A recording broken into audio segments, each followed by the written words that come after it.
არ მაინტერესებს, გაინტერესებთ თუ არ გაინტერესებთ, იმიტომ რომ არც მე არ მაინტერესებს. უნდა გეწუწუნოთ. კვირაში ერთი დღე აუცილებლად უნდა გამოვყოთ წუწუნისთვის.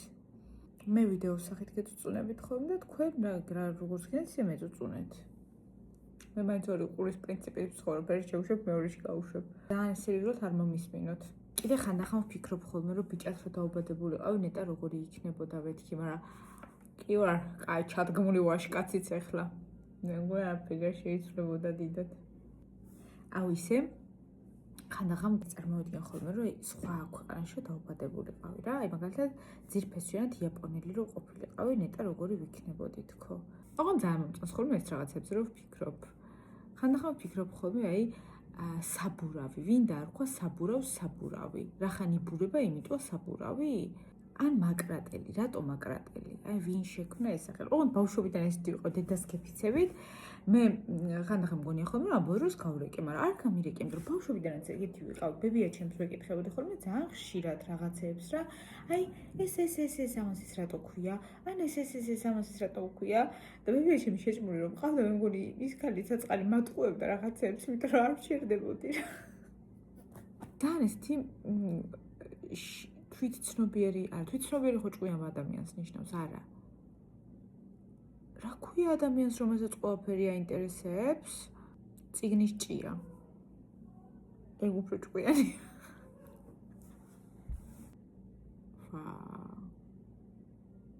რას წარმოვიდგენი? მე მგონი ენამებმევა დღეს რაღაცა არაადეკვატური ვარ. რას წარმოვიდგენი, რომ იაპონიაში ამოვყოფდი თავს? თქვენ წარმოვიდგენთ, არა ხო არც მე. აუ ხანდახან დილითიც რა სიმღერას ვფერი ვარ ხოლმე, ორს ვფერი ვარ ესეც. ერთი არის ოდელია რანონი, მარტო ამას, ოღონდ ტექსტი არ ვიცი. და მეორე არის ხოლმე ისა რა ქვია, რა?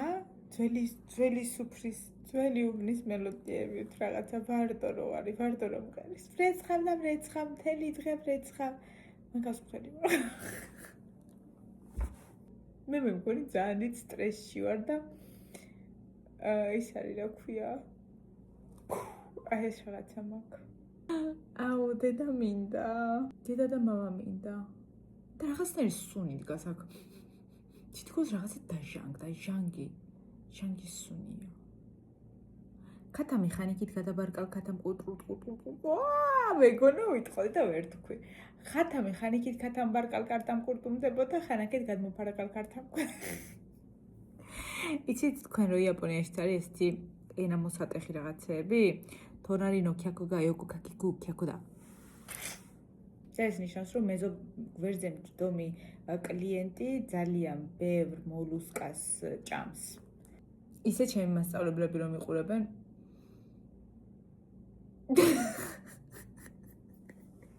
აუ ერთხელ მახსოვს სოფელში შეშაშ შეხავდი. რატო ავიღე 6 წლის ბავშვმა ცული, რატო მოვიპარე? კიდევ კაი რავინ არ დამინახა ხოლმე, რომ მიმაცულავდნენ იქვე. და წავედი სახლის უკან. შეშა უნდა დავჩეხო მეთქი რა. მოვიქნიე ეს ცული და რა თქმა უნდა ვერ გავარტყე წესიერად ამ ხეს და ჩამოეჭრა პატარა რაღაცა, ასხლტა ეს რაღაც და მომხდა შიგ იმაში. სახეშა შემეშინდა ვერც ვიტირე. იმიტომ რომ ვიცოდი რომ ვინმე რომ გაიგებდა, ან დედა ჩემი რომ დამინახავდა, ან ბებია ჩემი რომ დამინახავდა, უფრო მეც დამიმატებდა. აი მე დედა შეუძლოთა ვარ. ძალიან მეძინება, მაგრამ კაი ხასიათზე მოვედი ხალ, ხო კაი გაკვეთილში ჩავატარებ, მოიცა. 1-40 წუთში მოვლენ. მე 7 წუთია უკვე ვიდეოს ვიტერ. კაი წავედი, მე აბა ჰეგა კოცეთ, კიდე მოვალ და კიდე ვიჭორავთ ხო? თუ კიდე ვიწუწუნოთ. ბაი.